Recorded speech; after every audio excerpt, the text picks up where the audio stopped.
Damit du dein Toyota voll nutzen kannst, gibt es die My Toyota App, denn hier kriegst du noch weitere Funktionen zu deinem Fahrzeug. Du kannst zum Beispiel den Standort abrufen oder aber auch einen digitalen Fahrzeugschlüssel teilen. Und wie das funktioniert, erfährst du in diesem Video. Vermutlich bist du mit deinem Fahrzeug schon vernetzt, denn diesen Schritt übernimmt dein Händler für dich. Sollte das nicht der Fall sein, erfährst du in diesem Video, wie das Ganze funktioniert. Zuerst lädst du dir die My Toyota App runter im Play Store oder aber im Google bzw. im Apple Store. Das funktioniert so und die App sieht so aus.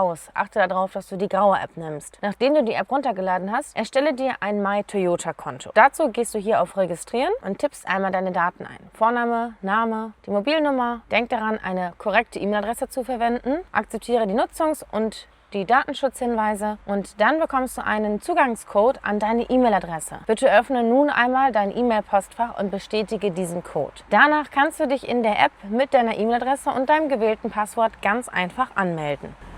So sieht die App von Max aus, denn er ist schon mit seinem Fahrzeug verheiratet. Diesen Schritt übernimmt meistens der Händler. Sollte das aber nicht passiert sein, zeige ich dir, wie du das Ganze selbst machen kannst, damit du auch dein Fahrzeug hier hast, dein Fahrzeug aufschließen, zuschließen kannst und eben den Standort abrufen kannst. Also klicke auf Meine Fahrzeuge und dann auf Fahrzeug hinzufügen. Dann nutzen Sie den Bildschirm des Multimedia-Systems. Deshalb sitzen wir gemeinsam im Auto und du musst für die Einrichtung auch in deinem Toyota sitzen. Klicke unten im Multimedia auf die Einstellung und dann siehst du schon, dass wir hier aufgefordert werden, mit der Einrichtung deines Profils zu beginnen. Wir sitzen im ganz neuen Toyota RAV4 mit dem neuesten Multimedia. Es kann sein, dass seins noch leichte Abweichungen hat. Wir haben noch ein etwas älteres Video zu dieser My Toyota App. Das packen wir dir unten in die Beschreibung. Aber wir wollten das für euch nochmal aktuell machen. Deswegen gibt es dieses Video. Profil erstellen. So, scannen Sie den QR-Code. Genau das machen wir. Haben wir in der App jetzt ja auch. Dann wird es einmal geöffnet. Verbindung wiederhergestellt. Bitte vervollständigen Sie alle nötigen Schritte im Multimedia-System Ihres Fahrzeugs. Ja, jetzt steht es schon Fahrzeug hinzugefügt. Cool. Hier sind wir schon auf unserer Straße fast am Ende. Toyota RAV4, Fahrgestellnummer haben wir hier. Vella Performance, das ist der Händler, wo wir das Fahrzeug herhaben. Das passt auch. Dann dürft ihr eure Standard-Services, Connect Drive, digitalen Fahrzeugschlüssel und Connect and Secure aktivieren. Denn es ist euer Fahrzeug und ihr habt diese Funktion bis zu 1 Jahr kostenlos und dann könnt ihr selber entscheiden, ob ihr verlängern wollt oder eben nicht. Wir aktivieren die jetzt nicht. Ich zeige euch gleich aber trotzdem, was zum Beispiel das Connect and Drive Paket oder auch der digitale Fahrzeugschlüssel für euch für einen Nutzen hat. Wir aktivieren nur die Standard-Services, die sind bis zu 10 Jahre kostenlos. Dann wird nochmal der Datenschutz abgefragt, das akzeptieren wir natürlich auch. Um die Aktivierung abzuschließen, schalten Sie das Fahrzeug zweimal ein und aus, wobei zwischen jedem Zyklus mindestens 1 Minute vergehen soll. Dann machen wir das doch. Also schalten wir das Fahrzeug wieder ein. Also wir haben ja zweimal ein- und ausgeschaltet. Wenn ich jetzt auf Einstellung klicke, dann sehe ich, dass Max Wäsch hier der Hauptnutzer ist. So wollten wir es nämlich auch. Wir haben ja Max App mit dem Fahrzeug verbunden. Schalten Sie Ihr Fahrzeug wieder aus, warten Sie 5 Sekunden, schalten Sie Ihr Fahrzeug ein, damit wir den Kilometerstand und so auch abrufen können. Jetzt haben wir hier den Kilometerstand, das hat sich nämlich aktualisiert von 734 Kilometer, 87% Kraftstoff und eine Reichweite von über 700 Kilometern. Das Ganze heute 14:43 Uhr, das ist auch die Zeit, die bei uns oben auf dem Handy steht. Das heißt, ihr habt immer aktuelle Zahlen zu eurem Fahrzeug.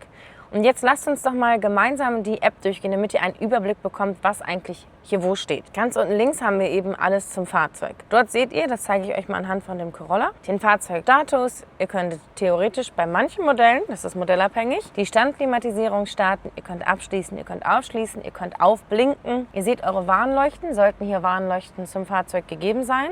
Ihr seht, wann der nächste Service ist. Ihr könnt sogar einen Servicetermin vereinbaren über die App. Hier kommt ihr nämlich direkt zur Toyota-Seite und könnt dort euren Termin ausmachen mit den ganzen Fahrzeugdaten. Das ist klasse, denn so braucht ihr nicht immer alles rauszusuchen. Dann habt ihr noch den Hybrid-Trainer, da könnt ihr euch die Performance angucken von euren letzten Fahrten. Wenn ihr auf Details klickt, dann habt ihr nochmal so eine kleine Übersicht, wie das Bremsen war, ob ihr konstante Geschwindigkeit gehalten habt oder nicht, die allgemeine Fahrzeit. Also ihr habt richtig tolle Auswerte und die könnt ihr hier oben rechts auch nochmal exportieren und das sogar direkt als PDF oder Excel. Ich weiß nicht, für wen das interessant ist bezüglich Fahrtenbuch, aber ich denke mal, das kann man sehr gut als Anlage nutzen. Ganz unten kommt ihr dann nochmal ins Zubehörprospekt. Das heißt also, hier könnt ihr wirklich für euer Fahrzeug mit der Fahrgestellnummer, mit der Ausstattung, Dachreling, ja, nein, Felgengröße, hier wird echt viel berücksichtigt, das passende Zubehör bestellen. Dann haben wir den zweiten Punkt und das ist die Karte. Hier kann nicht nur der Standort vom Fahrzeug abgefragt werden, es kann auch theoretisch eine Navigation gestartet werden. Ihr könnt hier unten auf das kleine Fahrzeugsymbol klicken, dann zeigt ihr euch eben, wo das Fahrzeug ist. Und wenn ihr auf diesen kleinen Navi-File klickt, dann seht ihr, wo ihr seid. Das heißt also, ihr wisst genau, wie weit ihr vom Fahrzeug entfernt seid. Und wenn ihr auf euer Fahrzeug draufklickt, könnt ihr auch navigieren per Google Maps oder Apple Karten und euch zum Fahrzeug führen lassen. Das kann hilfreich sein, wenn ihr in einer anderen Stadt unterwegs seid. Ihr könnt diesen Standort vom Fahrzeug auch teilen und jetzt wird's interessant, denn wer den digitalen Fahrzeugschlüssel hat, kann den beim neuen RAV4 mit bis zu 6 Personen teilen.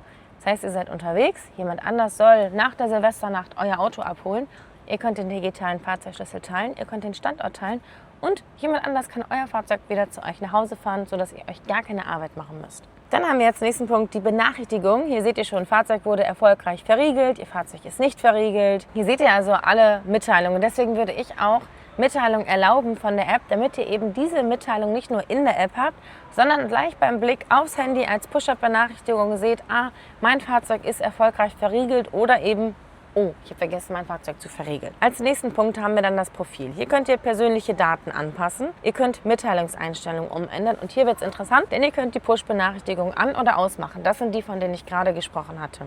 Mitteilung zum Ladestatus. Hier könnt ihr auch wieder Ladevorgang gestartet, abgeschlossen, unterbrochen. Also wirklich einstellen, welche Mitteilung ihr hier haben möchtet zu eurem Ladestatus und wo ihr sagt, nee, die interessieren mich gar nicht. Zum Beispiel Ladevorgang gestartet. Meistens steht man neben dem Auto, startet den sowieso, außer ihr macht das mit der Ladeplanung. Wenn ihr was zur Ladeplanung wissen wollt und wie das geht im neuen Multimedia, dann klickt euch in das Video zum neuen Multimedia. Da findet ihr alles. Aber hier seht ihr nochmal ganz genau, ihr könnt wirklich alle Benachrichtigungen ein- oder ausstellen. Vor allem den Rücksitzwarner. Der dient ja dazu, dass ich nichts hinten vergesse. Das heißt, ich steige ein, packe aber meine Handtasche nach hinten, öffne dafür die hintere Tür, packe die Handtasche rein, setze mich nach vorne und fahre nach Hause. So, jetzt steige ich aus und hole die Handtasche aber nicht. Oder ich hole sie hier, weil ich in der Mitte hergreife. Dann sagt das Auto, piep, piep, Josie, du hast gerade die Tür aufgemacht. Eigentlich müsste noch was auf dem Rücksitz liegen und ich kriege eine Warnung als Push-Benachrichtigung. Wer das nicht möchte, kann das in der App ausstellen. Dann kriegt ihr natürlich auch Benachrichtigungen zum Toyota Home Charge, das heißt also zu der Ladefunktion zu Hause. Und Fahrzeugwarnungen können ein- oder ausgeschaltet werden. Zum Beispiel eine oder mehrere Türen geöffnet. Könnt ihr aus- oder anmachen, je nachdem, ob ihr dazu Benachrichtigungen möchtet oder eben nicht. Oder Motorhaube geöffnet oder Panoramadach geöffnet. Guckt bitte, dass es ausstattungsabhängig ist. Na logisch, wenn ich kein Panoramadach habe, kann ich dazu auch keine Benachrichtigung bekommen. Dann gibt es genauso wie Benachrichtigungseinstellungen noch Sicherheitseinstellungen. Und hier könnt ihr zum Beispiel die Face ID aktivieren oder eben auch rausnehmen. Ich finde die ganz praktisch, deswegen lasse ich die gerne drin. Und ihr könnt einen Profil-Pin erstellen. Das ist dann ein 6-stelliger Code, den ihr immer eingeben müsst, sobald ihr das nutzen möchtet. Zustimmung von Fahrzeugdaten, also hier seht ihr nochmal eure beiden Fahrzeuge, Zustimmung von Profildaten, ob es getrackt werden darf oder eben nicht, rechtliche Informationen und ganz wichtig, Konto löschen. Wenn ihr sagt, ich will weg von Toyota und ich fahre jetzt eine ganz andere Marke und ich will mein Konto komplett löschen, dann könnt ihr das hier unten in der App machen. Also einmal auf Profil klicken, ganz runter und dann auf Konto löschen klicken. Dann wäre euer Konto komplett gelöscht. So, der letzte Punkt, der ist dann auch nochmal interessant, denn da gibt es meistgefragtes.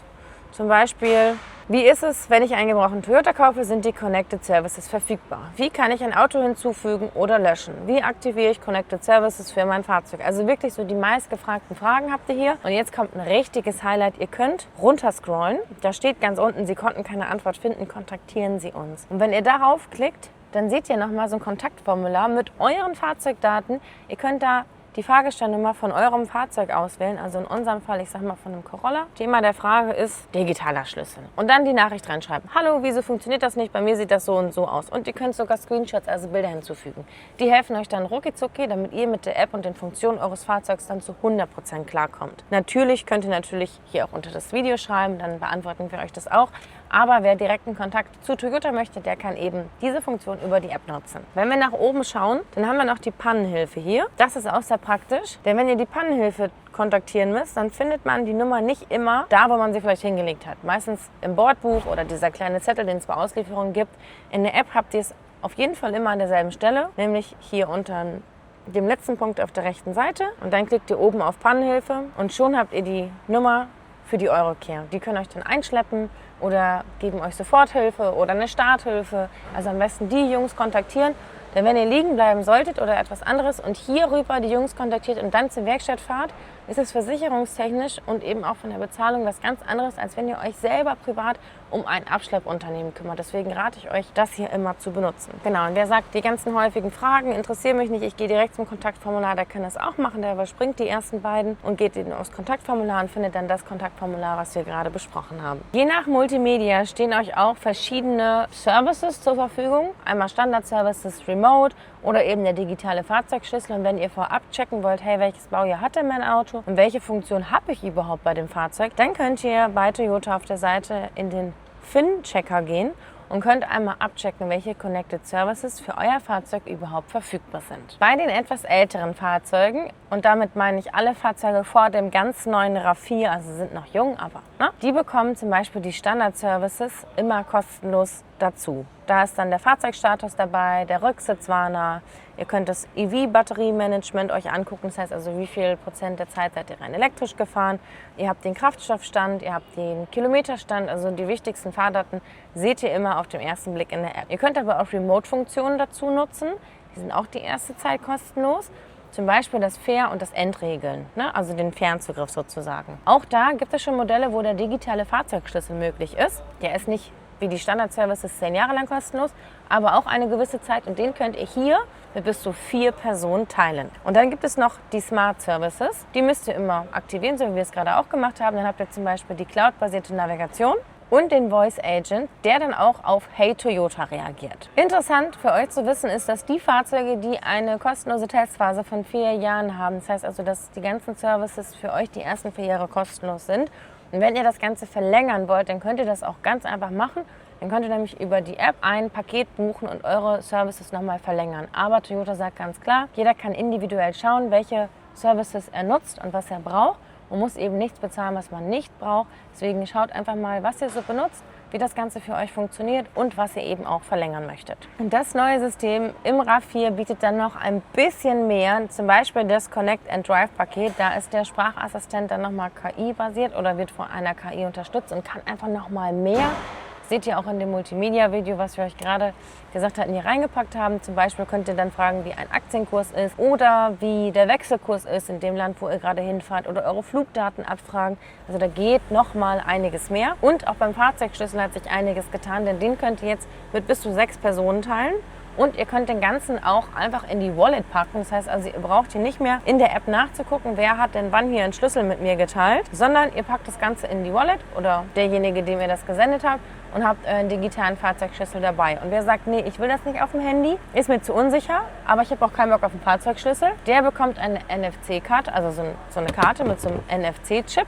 Und kann diese Karte dann an einen beliebigen Fahrer abgeben, damit der eben mit dieser Karte das Fahrzeug nach Hause fahren kann. Ihr seht also, die My Toyota App und die Funktionen entwickeln sich immer weiter. Außerdem könnt ihr bei euch im Fahrzeug mehrere Profile hinterlegen. Das heißt also, mehrere Familienmitglieder können sich ein My Toyota Konto einrichten und das Fahrzeug damit vernetzen. Aber Achtung!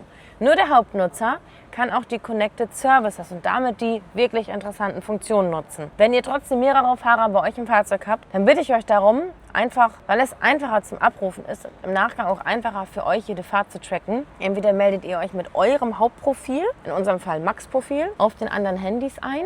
Da kann niemand groß was verstellen oder so. Aber ihr seht jede Fahrt auf eurem Handy als Hauptnutzer. Oder aber ihr legt Gastprofile an und das macht ihr dann hier im Multimedia.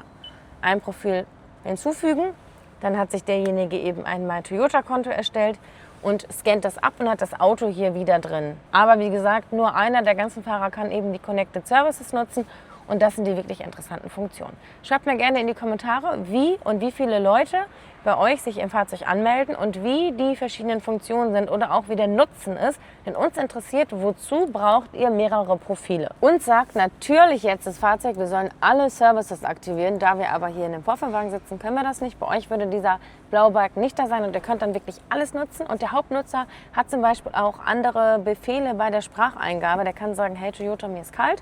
Und dann geht eben hier die Temperatur hoch oder das Fenster runter. Also es ist schon cool, wenn man sein Fahrzeug richtig vernetzt hat. Ihr könnt dann euer Profil noch so ein bisschen anpassen. Nämlich einmal hier den Datenschutz anklicken. Freigabe aller Daten, gewollt oder nicht gewollt. Das ist zum Beispiel wichtig für den Sprachassistenten. Wenn nämlich diese Freigabe aller Daten bzw. Sprachdatenfreigabe nicht aktiviert ist, funktioniert der Sprachassistent nicht. Aber da wird er euch darauf hinweisen. Auch dazu mehr im Multimedia-Video. Und die Profilerkennung, die kann auch interessant sein für euch, denn ihr könnt aussuchen, wie euer Fahrzeug euch erkennt.